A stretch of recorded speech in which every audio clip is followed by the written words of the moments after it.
Isolation में और quarantine में क्या फ़र्क है अगर दोनों का मतलब ही अलग होता है तो?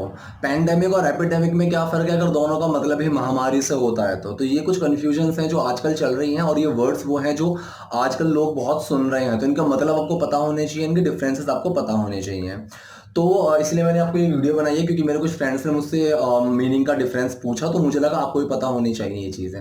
तो आज हमारी क्लास 5th नहीं है हमारे इंग्लिश स्पीकिंग सीरीज़ की, वो आपको कल मिलेगी क्योंकि मैं हर ट्यूसडे, थर्सडे और सैटरडे को आपके लिए क्लास लेकर आता हूँ। ये सिर्फ एक एक्स्ट्रा बोनस क्लासेस हैं जिसमें मैं आपको वो नॉलेज देता हूँ जो आपको बिना सेंटेंस के भी ज़रूरी हैं, बिना कुछ स्पीकिंग कोर्स के बीच में से भी मैं आपको ये चीज़ें सिखा सकता हूँ। मैं आपको वो चीज़ें धीरे धीरे बीच बीच में लाता रहता हूँ ताकि आपकी नॉलेज में कुछ इम्प्रूवमेंट आए और आप उस चीज़ से जुड़े रहें, आपको वो चीज़ें दिमाग में रिवाइज होती रहें।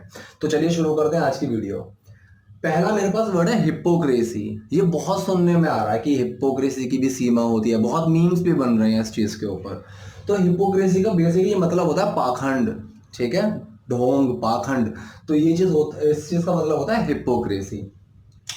नेपोटिज्म, ये बहुत ज़्यादा वर्ड सुना जा रहा है आजकल, जब से सुशांत सिंह सुसाइड केस आया है तब से ये वर्ड बहुत सुना जा रहा है। नेपोटिज्म का मतलब क्या होता है? नेपोटिज्म का बेसिकली मतलब होता है, अगर शुद्ध हिंदी में देखा जाए जो डिक्शनरी में आपको मिलेगा वो होगा भाई भतीजावाद। तो इसका मतलब ये होता है कि अगर मैं कोई काम कर रहा हूँ तो उसमें मैं अपनी ही फैमिली को, अपनी ही फैमिली मेंबर्स को प्रमोट करूँ कि मेरी ही फैमिली इस चीज़ को चलाए, तो वो एक नेपोटिज्म के अंदर आता है, ठीक है। और ऐसे इंसान को नेपोटिस्ट बोलते हैं जो ये चीज़ करता है। मान लीजिए अगर मुझे कोई कंपनी में कोई जॉब मिल गई बहुत अच्छी है, सीईओ या डायरेक्टर की कोई जॉब मिल गई, तो मैं अगर कोई डिजर्विंग भी है तो मैं उसको वो चीज़ नहीं दूंगा, मैं अपनी फैमिली के बारे में सोचूंगा कल को मेरा फैमिली वाला ही यहाँ पे मेरी डेजिग्नेशन को संभाले।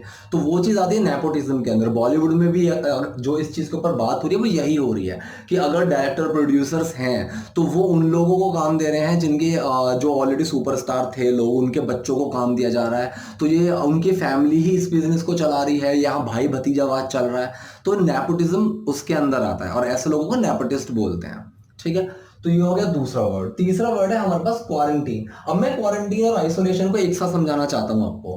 क्वारंटीन का मतलब होता है संगरोध, अगर शुद्ध हिंदी में देखा जाए तो। आइसोलेशन का मतलब होता है एकांत। संगरोध का मतलब क्या होता है? अलग रहना।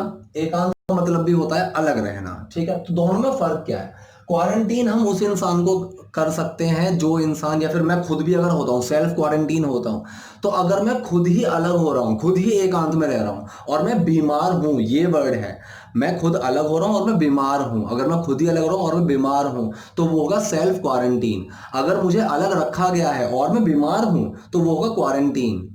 अगर मैं बीमार नहीं हूं, मुझे कोई रोग नहीं है और मैं खुद अलग रह रहा हूं, खुद ही अलग एकांत में रह रहा हूं, तो होगा सेल्फ आइसोलेशन, सेल्फ आइसोलेशन। और अगर मुझे कोई एकांत में रख रहा है, अगर मैं कहीं बाहर से आया हूं, मुझे कोई बीमारी नहीं है, लेकिन उन्होंने सिर्फ मुझे अलग रखा है कुछ दिन के लिए कि यार तुम अभी अलग रहो, अगर हो सकता है बीमारी आ जाए, तो मुझे बीमारी नहीं है, तो वो होगा आइसोलेट करना, ठीक है। आइसोलेट का मतलब होता है अलग कर लेना। और क्वारंटीन तब आता है जब किसी ऐसे इंसान को अलग किया जाए जो ऑलरेडी बीमार है, जिसके अंदर रोग है। तो क्वारंटीन और आइसोलेशन के बीच में ये फर्क होता है जो पता होना चाहिए, वरना लोग कंफ्यूज रहते हैं कि क्वारंटीन और आइसोलेशन तो एक ही होता है, ऐसा नहीं है। अगला है, ये एक ऐसा वर्ड है जिसके बारे में मैंने कमेंट्स में बहुत देखा है, दूसरी कमेंट्स में। ऑर्गेनाइजेशन जिसमें SATION आता हो और ऑर्गेनाइजेशन जिसमें ZATION आता हो, तो इन दोनों का फर्क क्या है? मैंने कुछ लोगों से जानबूझ के पूछी ये चीज़ें जानने के लिए कि कहीं मुझे तो गलत नहीं पता या फिर ऐसा कुछ तो नहीं है, क्योंकि मैंने इस चीज़ को गूगल पे भी रिसर्च की है, मैंने और भी चीज़ें पढ़ी हैं, पहले से ही मैं जानता था इस चीज़ को। तो इन दोनों में फर्क मुझे ये लोगों ने बताया कि जब हम किसी चीज को ऑर्गेनाइज करते हैं, मतलब आयोजन करते हैं, आयोजित करते हैं किसी चीज को, तो वो आ जाता है ऑर्गेनाइजेशन के अंदर। SATION है, कोई कंपनी अगर की बात चलती है, संगठन की या संघ की बात चलती है, तो वो आता है ZARTION में।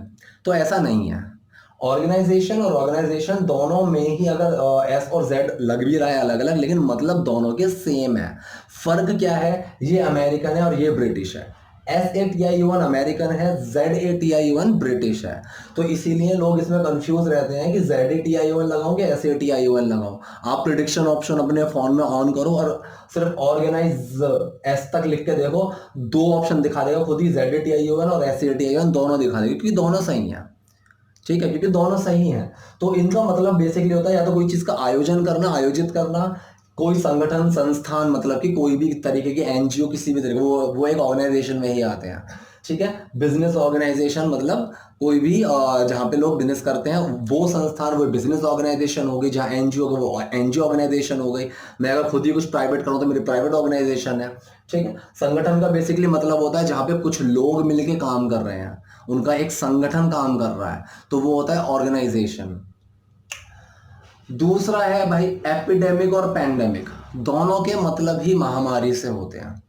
अब इनमें डिफरेंस क्या है? आजकल वर्ड चल रहा है पैंडेमिक, कि WHO ने पैंडेमिक घोषित कर दिया कोविड-19 को।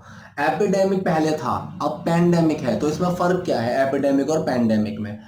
एपिडेमिक तब होता है जब बीमारी फैलना शुरू हुई है, एक महामारी फैलना शुरू हुई है, लेकिन वो एक पर्टिकुलर छोटे से एरिया में है अभी, तो हम बाद में ये बोल सकते हैं कि इस एपिडेमिक को हमने कंट्रोल कर लिया, वरना ये फैल जाती। अब जब वो